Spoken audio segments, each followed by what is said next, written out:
pagi ini kita lanjutkan bagian yang ketiga, yaitu at-tawaddu. Tawaddu. Nah, dalam terjemahan sering ditulis yaitu dengan yang disebut apa? Berendah hati. Begitulah agama kita mengajarkan kehidupan ini melalui baginda Nabi Sallallahu Alaihi Wasallam luar biasa. Jiwa tawaddu ini merupakan sesuatu yang sangat-sangat kita perlukan untuk perlu kita tata di tengah-tengah persoalan sosial yang sekarang semakin tidak terkendali, juga karena lepasnya fardul muslim kita yang bernama tawaddu dari kehidupan sehari-hari ini. Maka perlu kita pahami, karena itu harus menjadi bagian hidup seorang muslim, harus menjadi kepribadian seorang muslim. Itu adalah tawaddu. Dalam bahasa kita bahas namanya tawaddu itu berasal dari kata-kata wadha'a. Ya Allah, wadha'an, tawaddu'a, ya tawaddu'u, tawaddu'an. Wadha'a itu artinya meletakkan. Wadha'a artinya melepaskan. Wadha'a artinya merendahkan diri. Merendah. Maka menjadi bahasa sehari-hari kita tawaddu. Wah, orangnya tawaddu sekali, artinya orangnya yang benar-benar pandai-pandai merendahkan diri. Tadi min fauqi li fadli, itu dalam istilah bahasa Arab. Yaitu tadi min fauqi, orang yang benar-benar pandai-pandai merendahkan nanti min fauqihi, atas orang-orang yang lebih darinya, li fadlihi, karena berharap untuk meraih fadl, keutamaan yang sebanyak-banyak mungkin.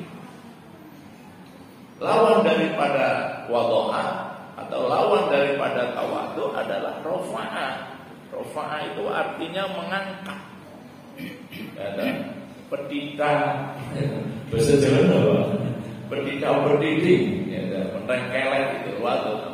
Atau bahasa umumnya rofa'a takabur, yaitu apa? Sombong.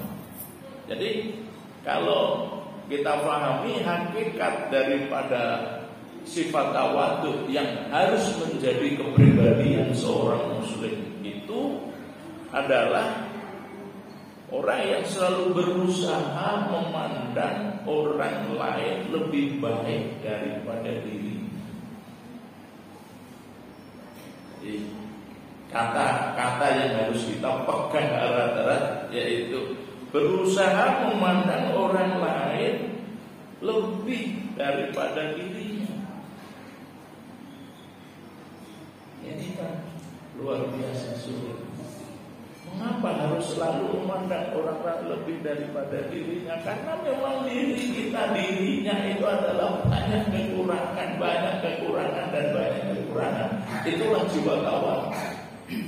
Banyak kekurangan, banyak dosa, banyak salah. Maka yang paling pantas untuk kita tampakkan adalah memandang orang lain lebih baik daripada dirinya. Dan inilah yang merupakan lawan daripada yang namanya rofa'a atau takabur tadi, sombong. Orang yang sombong adalah orang yang selalu merendahkan kepada orang lain, bahkan sampai ghamdun nas. Dalam hadis disebutkan oleh Rasulullah Sallallahu Alaihi Wasallam, ya, diriwayatkan oleh Imam Muslim, wal Nabi Sallallahu Alaihi Wasallam, la yadkhulul jannata man kana fi qalbihi misqala dzarratin minal kibr. Wa qala rajulun inna rajula yuhibbu an yakuna thawbahu hasanan wa ma'lahu hasanan. Qala inna Allaha jamil yuhibbul jamal. Al-kibru batarul haq wa ghamdun nas. Di sini ada kalimat yang menggelitik di belakang. Baginda Nabi SAW mengingatkan kita tidak akan masuk surga orang yang di dalam hatinya masih terbesit, yaitu takabur, kesombongan. Sekalipun nilai kesombongan itu hanya misqala dzarrah, sebesar debu. Sebesar debu itu seperti apa? Oh ya, sebenarnya debu kalau lama-lama juga jadi rongkalan itu. Misqala dzarrah, meskipun hanya segede debu. Dzarrah itu sering diterjemahkan biji sawi. Orang-orang yang nggak kenal di dunia pertanian nanti malah nggak kenal biji sawi itu menggambarkan biji yang sangat kecil, ya debu saja yang paling gampang. Maka para sahabat membantah, qala rajulun inna rajula yuhibbu ayyakuna thawbahu hasanan wa na'lahu hasanan. Ya, sesungguhnya setiap orang itu suka ya Rasulullah memakai baju yang baik, memakai sendal yang baik, ya, alas kaki, na'al kan sendal itu ya. Apakah itu termasuk sombong ya Rasulullah? Dijawab oleh Rasulullah sallallahu alaihi wasallam, innallaha jamilun yuhibbul jamal. Seakan-akan Rasulullah sallallahu alaihi wasallam bukan yang disebut sombong orang yang memakai mesti yang bagus. Kalau memang dikaruniai oleh Allah sesuatu yang baik, ya pakai yang baik. Bahkan dalam riwayat yang lain Allah sangat senang, innallaha yuhibbu ayyura atharana. Allah sangat senang melihat umatnya ketika dia menampakkan sesuatu nikmat yang diberikan kepadanya, diparingi rezeki jembar terus nganggo sing apik. Allah juga senang untuk ikut mengenyang. Apakah orang yang memakai baju bagus, sandal yang bagus termasuk orang sombong? Tidak. Karena Allah jamil, yuhibbul jamal. Karena Allah itu zat yang maha jamil, maha indah, dan Allah menyukai yang indah-indah. Tetapi yang dimaksudkan yang sombong tadi adalah al-kibru, itu adalah batorul. Kesombongan itu adalah orang yang selalu menolak kebenaran.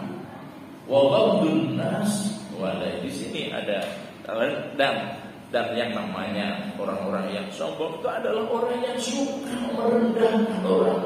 Itu ghamdun nas itu nyepelekin, meremehkan kepada orang lain. Disinilah yang disebut hilangnya sifat tawadhu. Sifat tawadhu itu sudah hilang.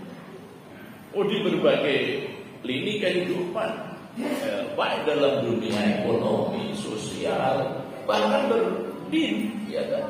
Betapa banyak jamaah-jamaah kita ini, ya kan? Alumni majelis taklim, alumni perguruan tinggi Madinah, ya, macam-macam ya, ya.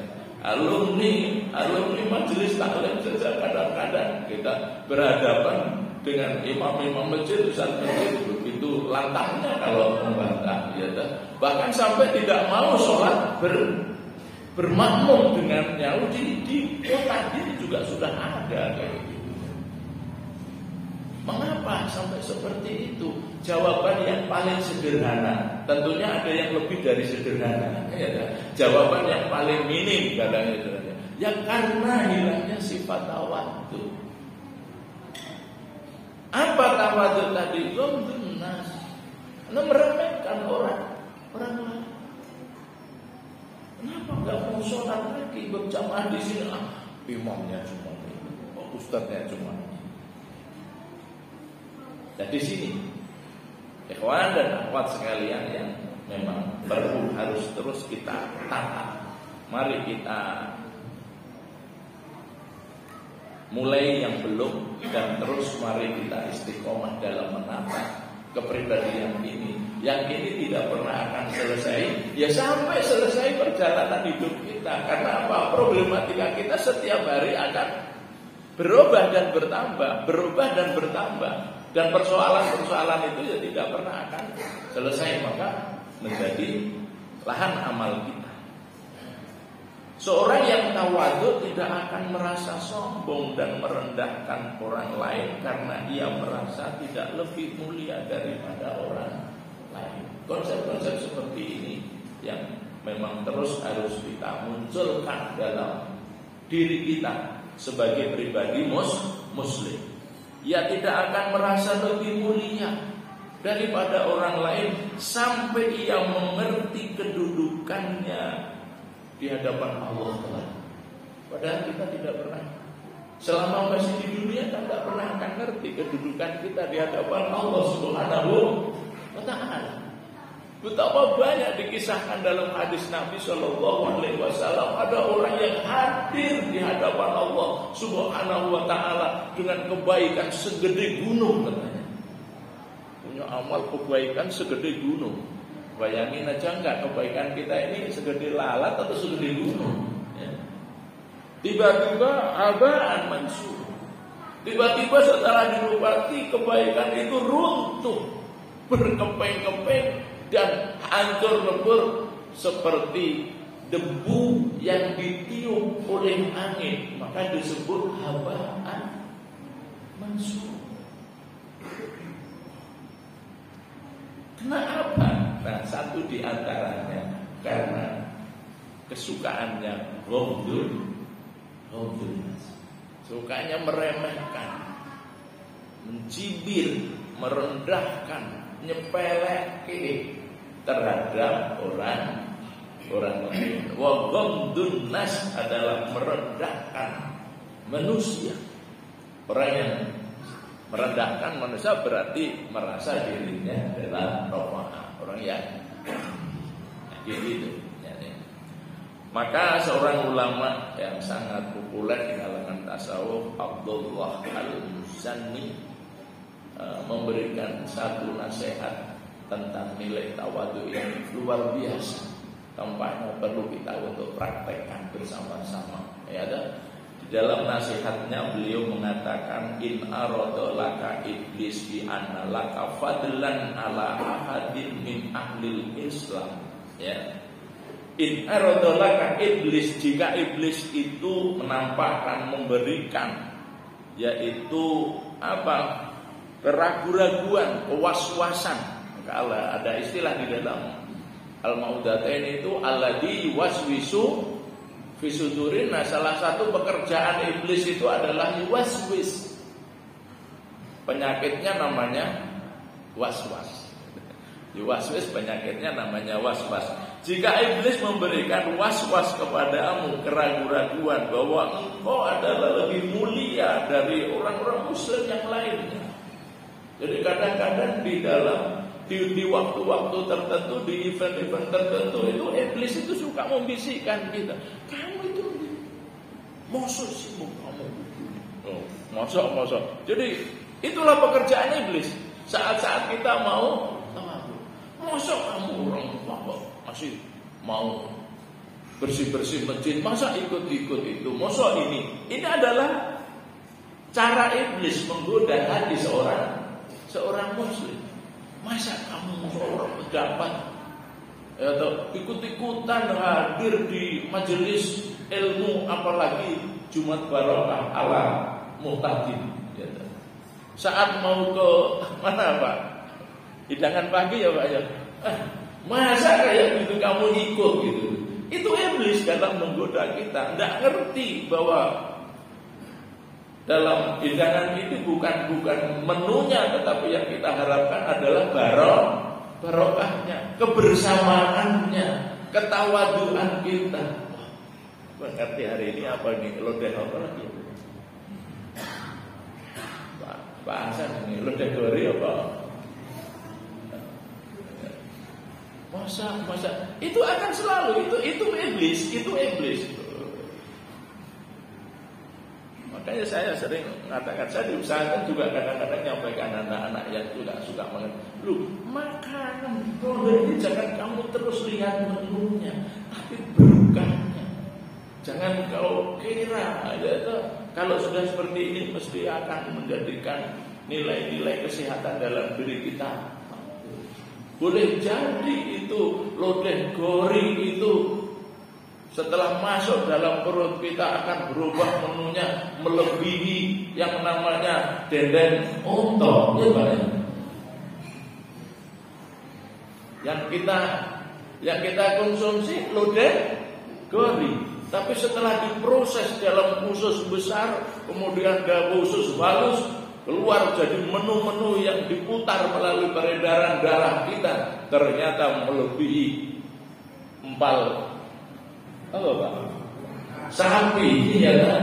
Loh, itulah makanya namanya Allahumma barik lana fima rozaqtana wa qina adzabannar. Terong gitu Pak.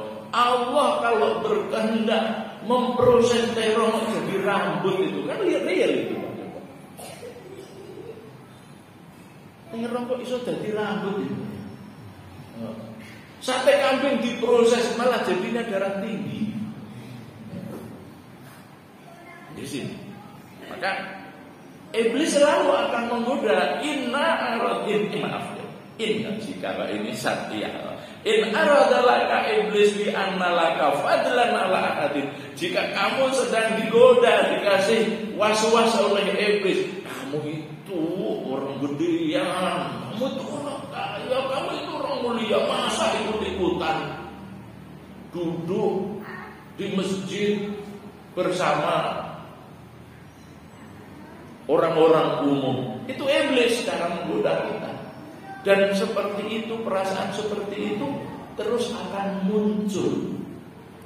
Bapak-bapak, saya ulangi, itu terus akan muncul dalam segala episode. Dalam segala episode. Mengapa? Karena memang kerjanya iblis itu gitu. Ketika di masyarakat juga seperti itu. Ada acara kumpul-kumpul warga, umpamanya begitu, muncul lagi. Dalam acara keluarga nanti muncul lagi. Kamu strata sosialnya itu lebih, masa ikut-ikutannya kayak gitu. Terus dan terus. Mengapa? Jawabannya karena pekerjaan iblis seperti itu. Nah, maka apa nasihatnya Abdullah Al-Muzani? Fandur. Maka caranya cepat-cepat obati fandur itu, maka perhatikan, perlihatlah. Ingkana akbaru minka fakul qad sabaqani hada bil iman wal amalu sholih wa huwa khairun minni. Nah, gitu. Jika orang-orang yang ada di sekitar kita tadi yang kadang-kadang ada akan muncul perasaan kita meremehkan, maka fandur, perhatikan. Wa ingkana akbaru minka, jika orang itu ternyata lebih tua dari kamu. Orang yang digodakan itu ternyata orang yang lebih tua dari kita. Fakul, maka katakan, qad sabaqani hadzal iman wal amal sholih. Orang itu lebih tua dari saya, pasti imannya lebih tinggi dan pasti amal solehnya lebih banyak. Begitu nasihatnya Al-Muzani. Jika kita bersama orang-orang yang lebih tua daripada kita, maka jawabannya dia lebih tua dari kita, berarti lebih banyak imannya, lebih tinggi imannya dari saya, dan lebih banyak amal solehnya daripada saya. Iman wal amal soleh standarnya. Wa huwa khairun minni, maka bersama itu akan muncul satu perasaan, pasti dia lebih baik dari saya. Wa huwa khairun minni, pasti dia lebih baik dariku. Siapa saja orangnya, begitu obatnya gitu. Wa in kana asgharu minka, tetapi kalau orang tadi lebih muda daripada kita, ya, fakul, maka katakan, qad sabaqtu hada bil ma'asi wad dunub wastaujabtu al-uqubah. Jadi kalau kita melihat orang itu lebih muda dariku, jadi adanya apa? Aduh, karena saya lebih tua, pasti saya lebih banyak dosanya. Karena saya lebih tua mengenal dunia, pasti saya lebih banyak maksiatnya. Karena saya lebih tua dunia, maka sepantasnya lebih banyak saya untuk mendapat ukubah itu hukuman dari Allah Subhanahu wa taala. Maka dalam keadaan seperti itu akan muncul kepribadian kita, perasaan yang akan muncul bahwa wa huwa khairun minni. Maka pasti dia lebih baik dari fa innaka la tara ahadan min ahli Islam illa akbar minka wa asghar minka. Nah, hal apa? Demikian sikap yang seharusnya engkau perhatikan ketika engkau melihat baik orang yang lebih tua maupun kepada orang yang lebih rendah. Saat sifat tawadhu ini hilang, maka yang muncul sebaliknya, ya. Yang muncul sebaliknya, ketika kita melihat orang yang lebih tua malah dibawa orang lebih tua mesti luwih akeh dosane, luwih akeh maksiate, maka yang muncul, wah saya lebih baik karena saya masih muda. Atau sebaliknya, ketika melihat orang yang lebih muda, kamu masih baik dari ngisor, ya lah. Apa amalmu gitu loh ya. Jadi yang lainnya kebalik. Imanmu tuh baru seumur pencur gitu. Amalmu baru bisa apa? Hilang, runtuhlah jiwa tawadhu. Disitulah yang disebut di dalam hadis riwayat Imam Muslim tadi namanya waghudun nas. Mengapa? Karena sudah muncul al-kibr. Apa kibr itu? Batarul haq. Sombong itu adalah menolak kebenaran dan suka mencaci manusia. Na'udzubillah min dzalik. Maka nasihat daripada Abdullah Al-Muzani ini mari terus kita jadi acuan ya.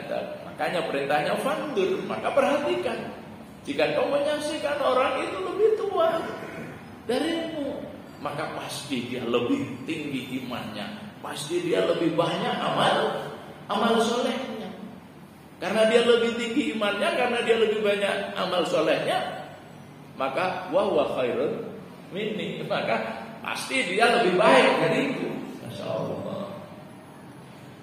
Ya mohon maaf, saya membaca nas-nas seperti ini. Yang pertama saya untuk mengingatkan diri saya sendiri, karena pekerjaan seperti ini tidak ada selesainya sampai selesai perjalanan hidup kita. Masa nggak ada selesai? Karena pekerjaannya iblis tadi kan diawali. Karena iblis selalu akan memunculkan perasaan-perasaan seperti ini. In aradalaka iblis bi analaka fadlan ala ahadin min ahli Islam. Iblis pekerjaannya itu adalah terus akan menggoda kita. Setiap kali ketemu orang, setiap kali kita berhadapan orang lain, maka akan mengatakan, "Hei, kamu lebih baik daripada dia, kamu lebih baik daripada dia." Sehingga hilang sikap untuk memunculkan yang namanya tawadhu. Dengan konsep yang dinasihatkan oleh Abdullah Al-Muzani, saat kau melihat orang itu lebih tua, maka dia lebih tinggi imannya, dia lebih banyak amal solehnya. Saat kita melihat orang yang lebih muda daripada kita, karena dia umurnya masih pendek, tentu lebih sedikit dosanya. Karena umurnya dia lebih pendek daripada, dia tentu lebih sedikit kesalahannya. Wa huwa khairun minni, dia lebih baik dariku. Maka bersama itulah harapannya apa? Dengan merasa tidak lebih baik atau lebih mulia daripada orang lain, seorang yang tawadhu tadi harapannya supaya memunculkan sikap yang pertama, yaitu supaya kita semua benar-benar menjadi orang-orang yang mudah memuliakan orang lain. Harapannya daripada Abdullah Al-Muzani adalah supaya kita mudah memuliakan orang lain, karena ia menganggap bahwa orang lain lebih baik darinya, serta tidak mudah meremehkan orang lain. Ya, mengapa sikap ini akan memudahkan ia berinteraksi dengan orang lain dengan dapat melakukan kebaikan dan kemuliaan sebanyak-banyak mungkin. Harapan yang kedua, dengan sikap seperti tadi, agar supaya apa? Berusaha terus memperbaiki dirinya dan meningkatkan kualitas diri karena ia merasa masih banyak kekurangan, masih banyak kesalahan, masih banyak ketidakfahaman yang terus perlu ditingkatkan dan ditingkatkan. Itulah maka baginda Nabi Shallallahu Alaihi Wasallam memberikan nasihat di dalam riwayat yang lain, at-tawaddu yurisul mahabbah wal kibr wa tarul haq wa qudul. Maka tawaddu itu adalah jiwa yang selalu akan mewariskan kepribadian mahabbah.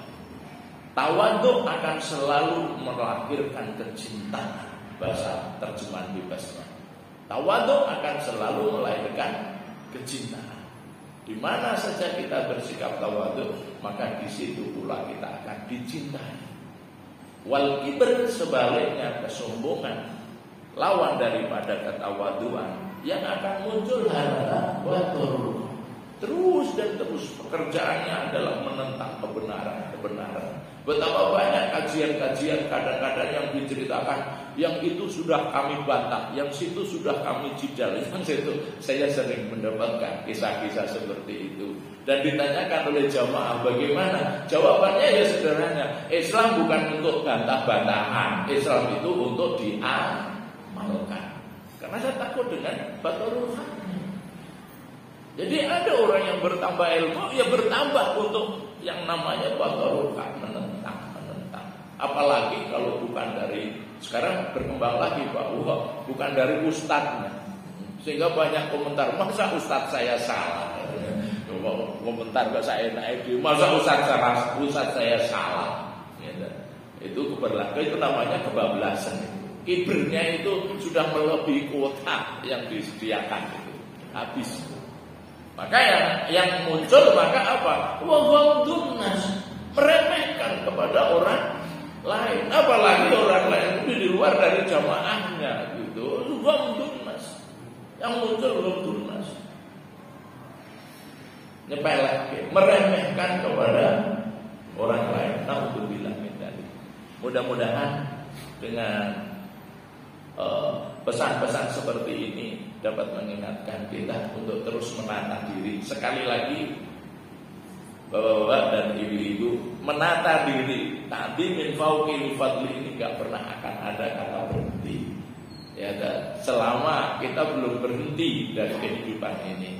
Kenapa? Karena persoalan dan problem yang akan kita hadapi juga terus akan bermunculan. Maka mudah-mudahan kita tidak bosan-bosan di dalam tazkiyatun nafs. Jadi kalau tadi dari ayat tadi saya kembali lagi saya ulang, ya, ada wa yu'allimuhumul kitab, sudah kita melalui kajian, ada tafsir, ada bacaan hadis, wal hikmah, ada kajian fikih, bagaimana memahami nas-nas Allah Subhanahu wa taala. Kemudian ada wa yuzakiin, pantas adanya bagian yang terus untuk namanya membersihkan hati. Ya, kalau dalam Abdul Majid Az-Zindani memakai judul yaitu Islahul Qulub, memperbaiki hati. Ada kalau Al-Ghazali lebih banyak memakai kata-kata yang disebut tazkiyatun nafs. Persoalannya satu, mengapa? Karena kotoran hati itu, yang kotoran hati itu namanya dzunub, akan menjadi hijab yang akan menjadi penutup jarak antara kita dengan Allah Subhanahu wa ta'ala. Maka terus harus kita bersihkan dengan harapan mudah-mudahan antara kita dengan Allah tanpa ada hijab lagi, sehingga saat kita memohon akan diijabahi oleh Allah Subhanahu wa ta'ala.